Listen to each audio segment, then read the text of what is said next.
Hello friends, स्वागत है आपका आपके अपने यूट्यूब चैनल जीके वाई विकास 113 के अंदर।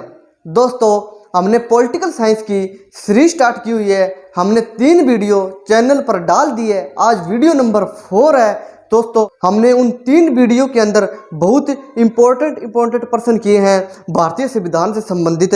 आज हम भारतीय संविधान की प्रस्तावना को पढ़ेंगे। दोस्तों, प्लीज वीडियो को शेयर किया करें और चैनल को सब्सक्राइब किया करें। तो दोस्तों, एक बेहतरीन क्लास की शुरुआत करते हैं जय मां सरस्वती का नाम लेकर।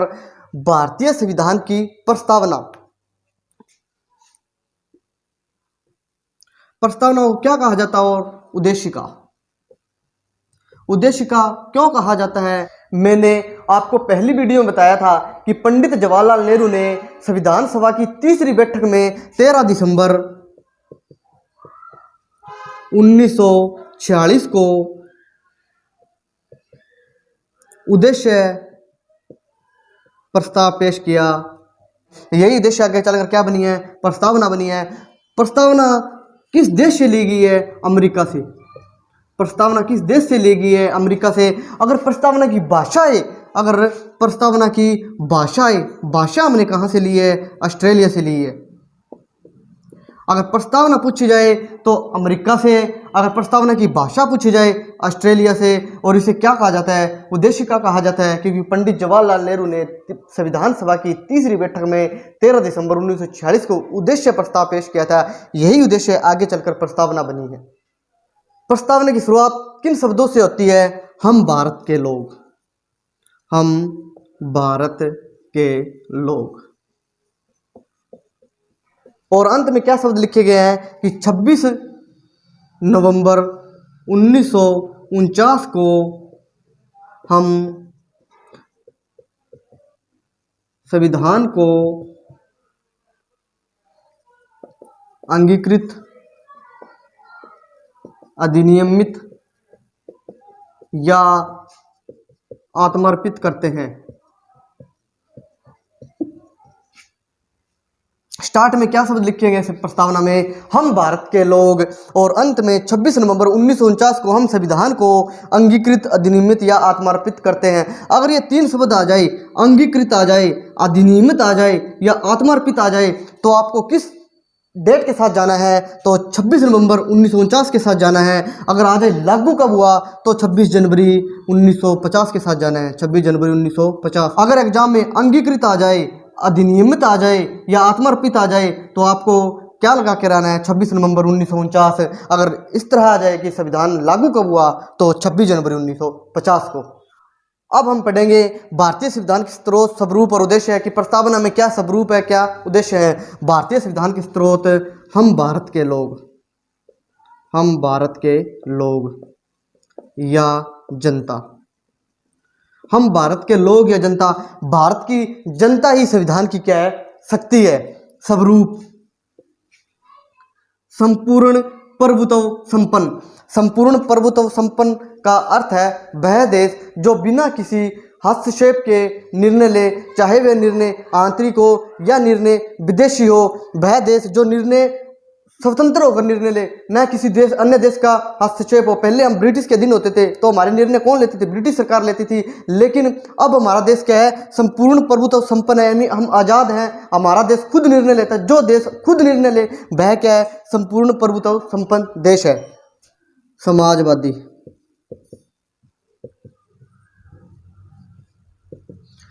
समाजवादी शब्द को समझने के लिए हमें यूरोप में जाना होगा। यूरोप में आपने नाम सुना होगा कार्ल मार्क्स। यूरोप में कार्ल मार्क्स ने समाजवादी गरीब अमीर के संघर्ष को दर्शाता है। लेकिन हमारे देश का समाजवादी शब्द गांधीवादी और नेहरूवादी विचारों से प्रभावित है, यानी यह किसको दर्शाता है? समानता को दर्शाता है। और यूरोप के समाजवादी शब्द से क्या ये भिन्न है? पंथ निरपेक्ष। पंथ निरपेक्ष का अर्थ है वह राज्य जिसका अपना कोई धर्म नहीं।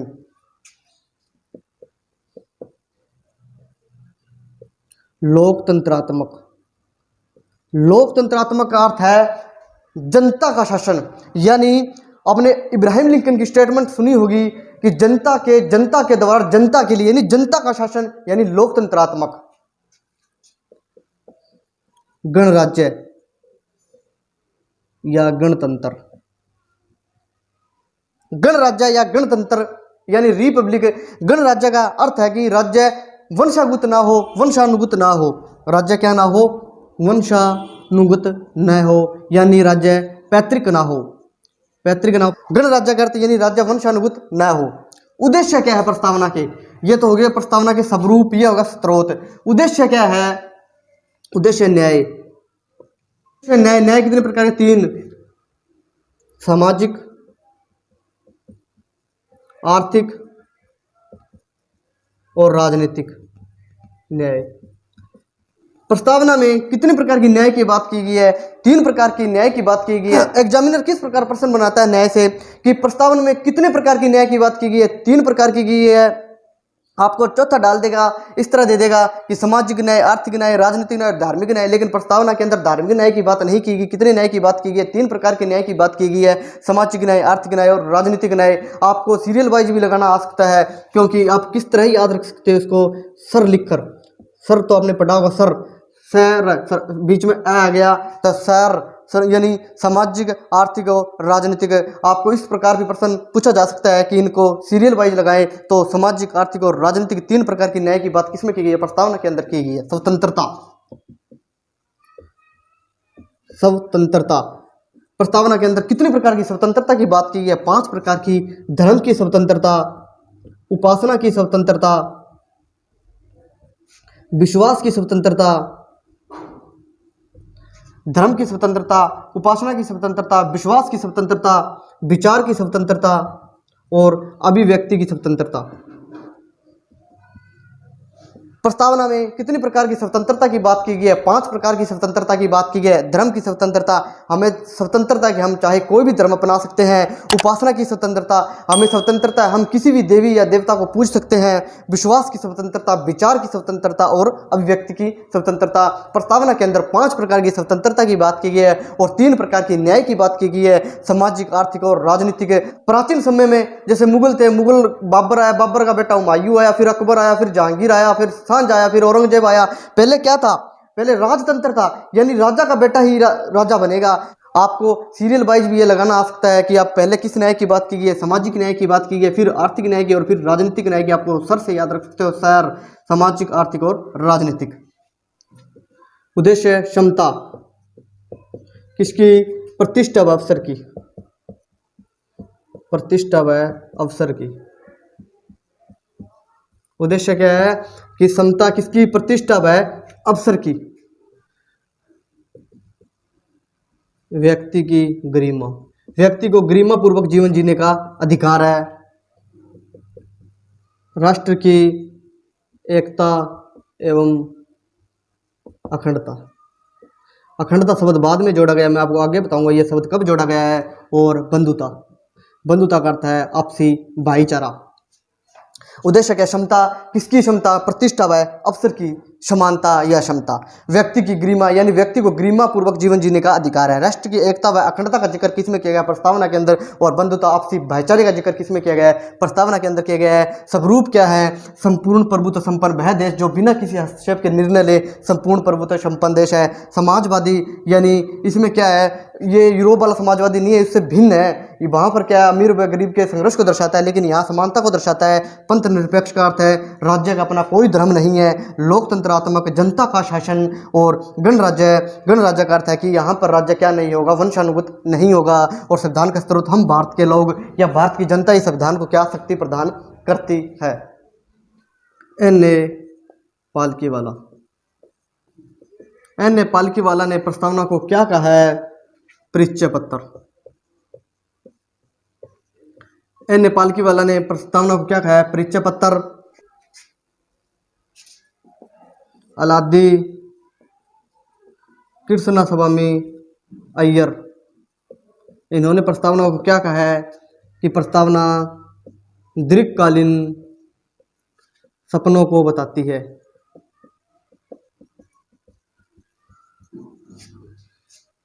एन.ए. पालकीवाला ने प्रस्तावना के बारे में क्या कहा है कि प्रस्तावना क्या कराती है? किसी भी देश का परिचय पत्र करवाती है। और अलादी कृष्णस्वामी अय्यर ने क्या कहा है कि प्रस्तावना दीर्घकालीन सपनों के बारे में बताती है। प्रस्तावना। प्रस्तावना किसी भी देश का क्या कराती है? परिचय पत्र कराती है। ये किसने कहा है? एन.ए. पालकीवाला ने कहा है। बेरूबाड़ी संघवाद विवाद कब हुआ? 1960 के अंदर, और कहा गया कि प्रस्तावना संविधान का अंग नहीं है, संविधान का अंग नहीं है। आपसे पूछा जाएगा कि बेरूबाड़ी संघवाद विवाद कब हुआ? 1960 के अंदर, और कहा गया कि प्रस्तावना संविधान का अंग नहीं है और इसमें बदलाव नहीं किया जा सकता, इसमें बदलाव नहीं किया जा सकता। फिर क्या होता है? 1973 के अंदर एक विवाद होता है, बहुत फेमस विवाद था ये,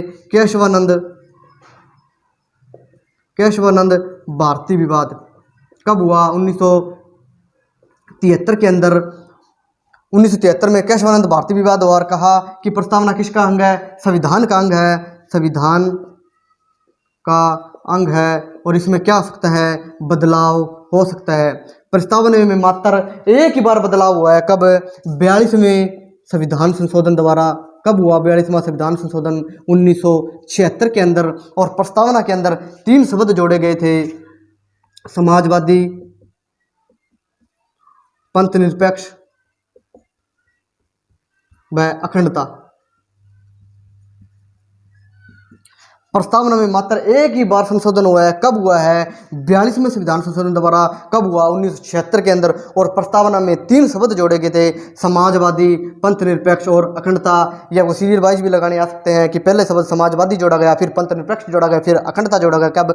42वें संविधान संशोधन 1976 में। 42वें संविधान संशोधन को क्या कहा जाता है? लघु संविधान कहा जाता है, लघु संविधान। 1973 के अंदर केशवानंद भारती विवाद हुआ, उसमें कहा कि प्रस्तावना किसका अंग है? संविधान का अंग है, इसमें बदलाव किया जा सकता है। फिर प्रस्तावना के अंदर 42वें संविधान संशोधन 1976 के अंदर बदलाव होता है और 3 शब्द जोड़े जाते हैं, समाजवादी, पंथनिरपेक्ष और अखंडता। और बेरूबाड़ी विवाद कब हुआ था? 1960 के अंदर। इसने कहा कि संविधान का अंग नहीं है प्रस्तावना, इसमें बदलाव नहीं किया जा सकता, 1973 के अंदर। फिर केशवानंद भारती विवाद हुआ था, इस समय सीजेआई कौन थे? मोहम्मद हिदायतुल्लाह। इस समय सीजेआई कौन थे? मोहम्मद हिदायतुल्लाह। फिर प्रस्तावना के अंदर चेंज किया गया 42वें संविधान संशोधन 1976 में 3 शब्द जोड़े गए थे, समाजवादी, पंथनिरपेक्ष और अखंडता। प्रस्तावना को क्या कहा जाता है? संविधान की आत्मा या कुंजी कहा जाता है, संविधान की आत्मा या कुंजी कहा जाता है। अगर किसी वक्ता का नाम है, जैसे डॉक्टर भीमराव अम्बेडकर के अनुसार, डॉक्टर भीमराव अम्बेडकर के अनुसार आत्मा, संविधान की आत्मा एवं हृदय किसे कहा जाता है? संविधान की आत्मा एवं हृदय किसे कहा जाता है? तो अनुच्छेद 32 को, यानी संवैधानिक उपचारों के अधिकार को।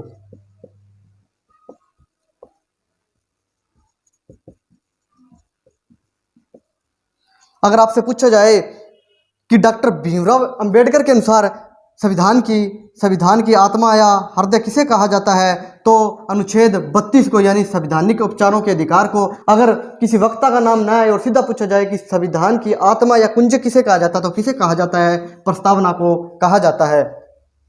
दोस्तों, प्रस्तावना को लिखा किस तरह गया है संविधान के अंदर कि हम भारत के लोग भारत को संपूर्ण प्रभुत्व संपन्न, समाजवादी, पंथनिरपेक्ष, लोकतंत्रात्मक गणराज्य बनाने के लिए उनके समस्त नागरिकों को सामाजिक, आर्थिक, राजनीतिक न्याय व धर्म की स्वतंत्रता, उपासना की स्वतंत्रता, विचार की स्वतंत्रता, विश्वास की स्वतंत्रता, अभिव्यक्ति की स्वतंत्रता व प्रतिष्ठा व अवसर की क्षमता प्राप्त करने के लिए उन सब में व्यक्ति की गरिमा, राष्ट्र की एकता व अखंडता को सुनिश्चित करने वाली बंधुता को बढ़ाने के लिए दृढ़ संकल्प होकर इस संविधान सभा में आज तारीख 26 नवंबर 1949 को ऐतड़ द्वारा संविधान को अंगीकृत, अधिनियमित या आत्मार्पित करते हैं। इस प्रकार प्रस्तावना को संविधान सभा में लिखा गया। आपको लिखना नहीं आएगा, सिर्फ आपको उन शब्दों के अर्थ को समझना है जो मैंने आपको इस वीडियो में समझाए हैं। इस वीडियो को ध्यानपूर्वक देख लेना। अगर प्रस्तावना से कोई भी प्रश्न आएगा तो आपका गलत नहीं होगा।